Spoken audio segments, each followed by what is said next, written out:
rieccoci. Ciao a tutti, bentornati allo scrigno, sullo scrigno del calcio, allo scrigno del calcio, come vi pare, e bentornati alla rubrica Che fine hanno fatto. E oggi, come avrete letto senz'altro dal video, dal titolo, parliamo della Maceratese e vediamo che fine ha fatto la squadra di Macerata, che gioca nel mitico stadio Elvia Recina. Mi è sempre piaciuto questo nome, questa intitolazione dello stadio di Macerata. La Maceratese, che ora vi dirò anche che fine abbia fatto adesso, e vediamo che fine ha fatto, il perché, e vediamo anche più o meno per sommi capi la sua storia, le parti più importanti della sua storia.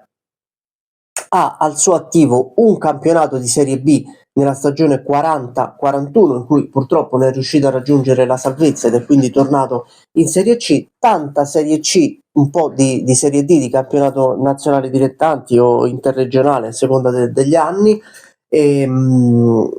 Io la ricordo ad esempio negli anni 90, a metà degli anni 90, soprattutto in C2, e tant'è che quando torna in C2 e si stabilizza, riesce a raggiungere la finale playoff nella stagione 96-97, persa a Reggio Emilia contro il Livorno fortissimo, che vince 3-0. La Maceratese non riesce ad essere promossa in C1, arriva un fallimento nel 2009 e poi nel 2014-2015 vince il proprio girone della Serie D da imbattuta, quindi senza perdere mai, e disputa un'ottima stagione anche nel 2015-2016 con Cristian Bucchi in panchina, da allenatore ovviamente, non più da attaccante.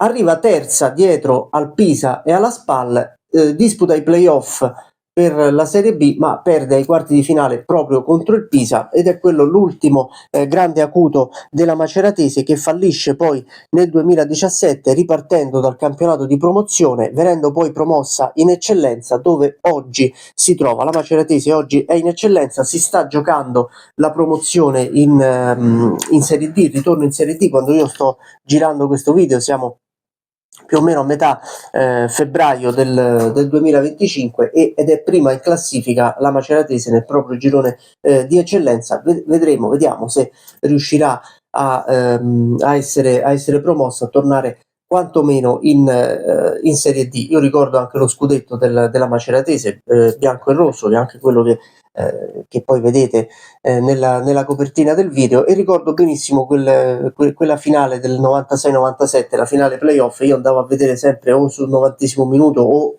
il giorno dopo sul giornale, visto che non c'erano internet, non c'erano programmi di attualità sportiva che dessero risultati in tempo reale. Ricordo anche che il capitano di quella Maceratese 96-97 era Stefano Colantuono, in una delle sue ultime avventure, esperienze da calciatore prima di fare l'allenatore. Io, come tanti di voi, conosciamo Colantuono più per le sue gesta da allenatore che per quelle da calciatore soprattutto degli anni 80, anche in Serie A con l'Ascoli e con il Como e con l'Avellino, ma era il capitano di quella Maceratese che sognò l'approdo in C1, che però non avvenne perché si scontrò contro un avversario fortissimo come il Livorno.